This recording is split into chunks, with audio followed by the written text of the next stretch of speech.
I propose to take your children to the school at Carlisle.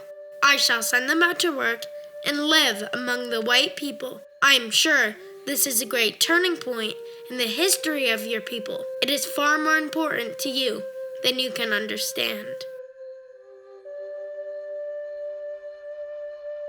Between 1879 and 1918, over 8,000 Native American children from 140 tribes attended the Carlisle Indian School.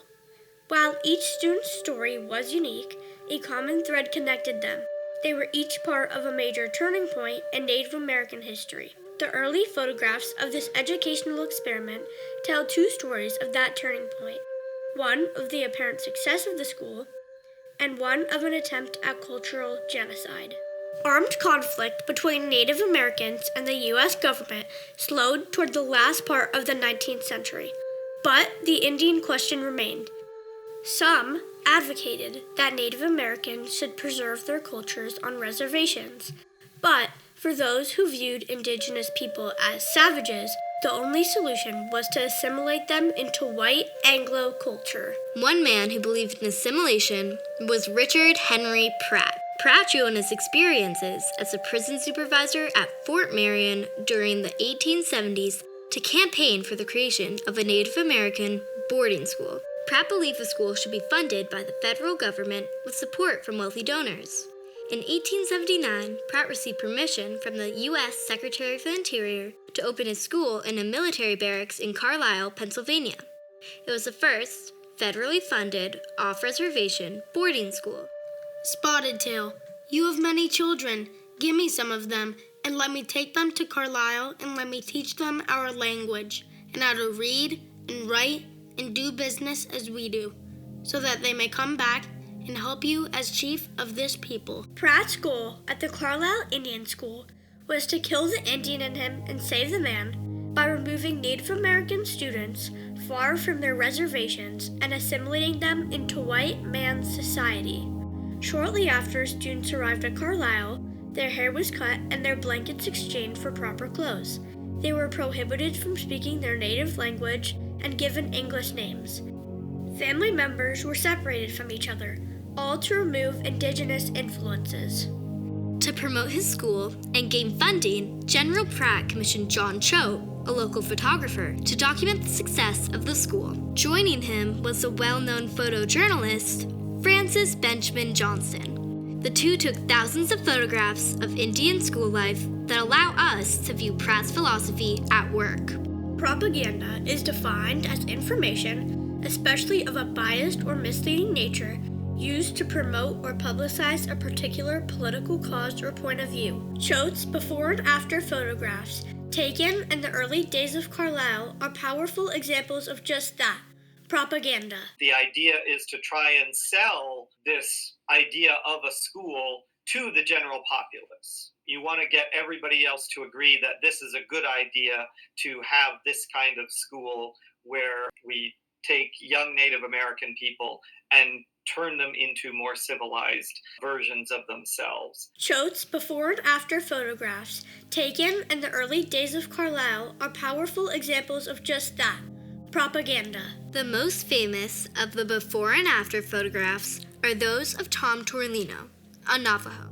The first shows him upon his arrival to Carlisle in 1882. You see his long hair, his jewelry, his indigenous clothing. This photo was then paired with another of the same man 3 years later. Here he appears as civilized and proper in a suit and tie with his hair perfectly combed into a perfect part. His skin appears lighter, a trick Joe often used to represent complete assimilation. Do not feed America to the Indian, which is a tribalizing and not an Americanizing process, but feed the Indian to America, and America will do the assimilating and annihilate the problem. In addition to hundreds of formal portraits of the Carlisle students, Choate and Johnston photographed students in the classroom, learning trades, and playing sports, each essential to the assimilation process. Images show students drawing, running the print shop, debating, gardening, and horseshoeing. Viewers of these photographs would have been surprised to learn that these were not white children at work and at play. Yet another example of the use of the early photographs as propaganda. The outing feature of the Carlisle school was its right arm. No feature of the work is more predictive of good results than that of temporary homes for our students in good families.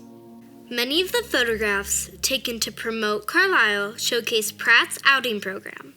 Richard Henry Pratt had the idea to immerse them further into white society by sending them to work for these families. Girls would work as domestic servants, boys might work on farms. My grandfather worked for several different farms around Pennsylvania. So that was the idea behind the outing program, to really embrace American society, embrace being an individual, working for oneself and giving up the land, giving up your culture. $1's worth of pretty corners of the grounds and interiors of the buildings would give a very correct idea of our school.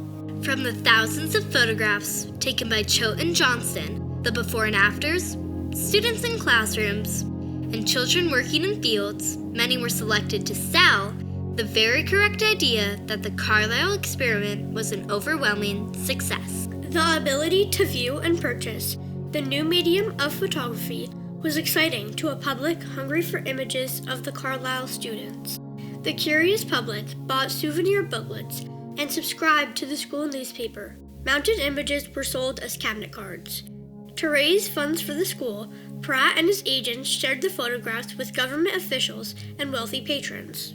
As a result of Pratt's extensive propaganda campaign, people across the United States were convinced of the outward success of the school.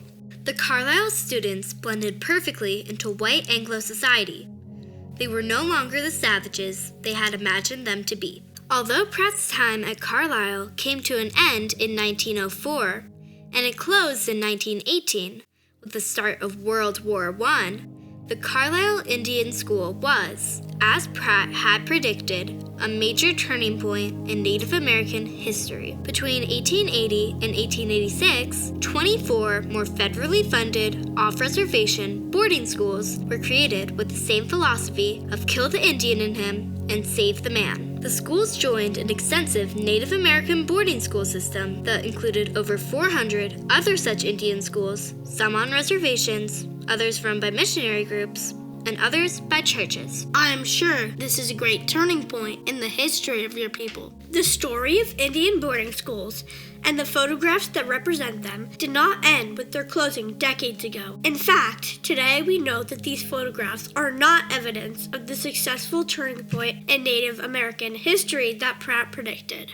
The before and after photographs of Tom Torlino, for example, show but a moment in time and not the life Tom Torlino lived after he left Carlisle. They just look at that photo and they don't try to understand anything else. Tom Torlino returned to Navajo Nation, which wasn't what Pratt wanted, and he became an interpreter for his family and his community. Most people who just see the photo, they see him thinking he's whitewashed, and they don't learn that he resisted those efforts to only assimilate him. Today, we also look at the turning point that Pratt envisioned through a different lens.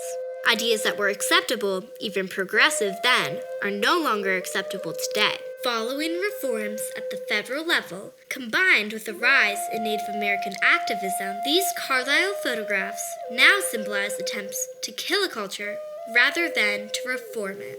Of course, boarding schools alone did not cause cultural genocide, and not all students' boarding school experiences were negative. However, history has shown that Native American boarding school policies have contributed to intergenerational trauma that has robbed many Native Americans of their past. I haven't really been able to share the culture with my kids. There's a part of me that I just can't access. My family lost a piece of our history. And though Pratt hoped for complete annihilation of the Indian problem, Native nations are more dynamic than ever. If you're living in Navajo Nation, the people know we still exist, we are still alive, and we're still very dynamic people. The photographs of today's Native American children, unlike those of the early days of Carlisle, represent the next turning point in Native American history. that of acknowledgement, healing, and celebration.